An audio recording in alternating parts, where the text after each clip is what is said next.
Je passe la parole à Madame Cukierman.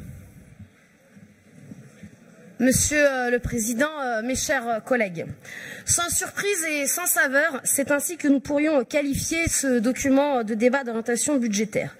Sans surprise, car c'est bien normal, il s'inscrit dans la continuité de votre politique.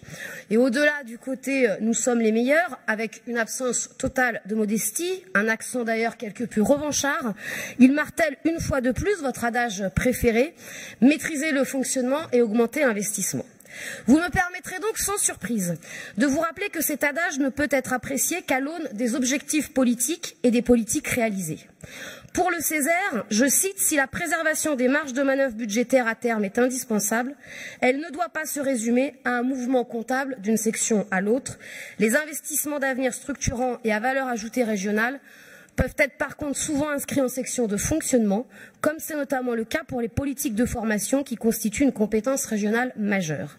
Ainsi, investir massivement dans les lycées privés au détriment des lycées publics n'est pas, à nos yeux, un choix égalitaire. Ainsi, geler les dotations de fonctionnement au lycée pour les projets pédagogiques et investir dans des portiques qui n'en sont pas toujours n'est pas la bonne solution pour assurer l'égalité républicaine et permettre la réussite de tous nos élèves.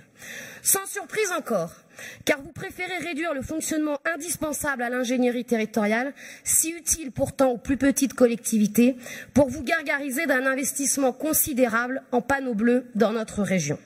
Sans surprise, enfin, quand vous faites des coupes franches dans le budget de la formation professionnelle, mais nous y reviendrons demain. Des orientations budgétaires également sans saveur.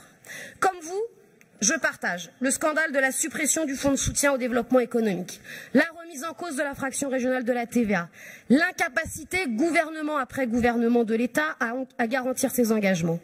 Mais sérieusement, Monsieur le Président, une fois le constat fait et les lamentations faites, que faisons-nous ?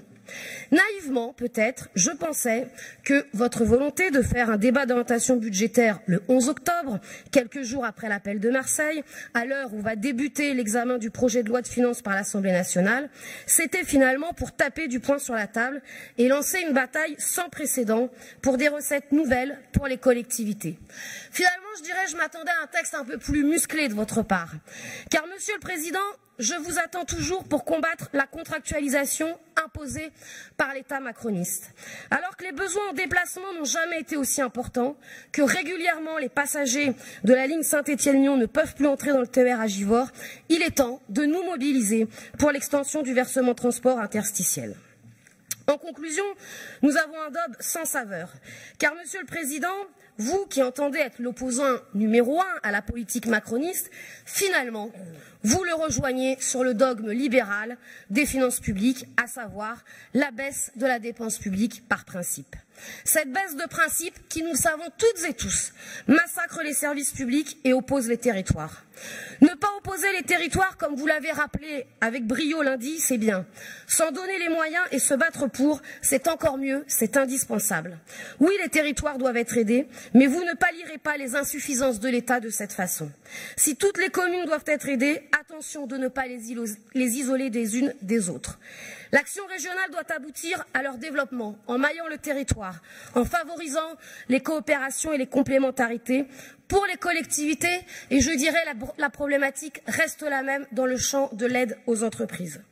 Monsieur le Président, vous êtes à mi-mandat, vous vous êtes installé en bon gestionnaire, mais finalement, pour qui et pourquoi ? Il est évident que les orientations budgétaires débattues ce matin augurent d'un budget qui lui aussi sera sans saveur et sans surprise pour les femmes et les hommes qui vivent, se forment, travaillent sur le territoire de notre région. Souhaitons simplement, et permettez-moi de sortir du simple cadre du débat des orientations budgétaires, pour vous dire ici que les élus régionaux puissent avoir accès, dans le cadre de la préparation budgétaire, à tous les éléments pour l'appréhender et le travailler. Alors, sans surprise, sans saveur, bien évidemment, nous voterons contre vos orientations budgétaires. Parce que, Monsieur Kovacs, je vous ai bien entendu. Parfois, j'avais même l'impression de lire certains écrits qui nous expliquaient, il y a quelque temps, que finalement, le communisme à l'Est, c'était le paradis sur Terre. Je crois que là-bas, comme ici, ce n'est pas le paradis sur Terre. Et donc, tout n'est pas parfait, il y a encore beaucoup à faire. Je crois que En politique, garder de la modestie et se dire que l'on ne fait pas tout toujours, tout le temps, comme vous l'avez présenté, est aussi un gage d'efficacité et de sérieux à l'égard de nos concitoyennes et de nos concitoyens. Merci beaucoup, Madame Cukierman.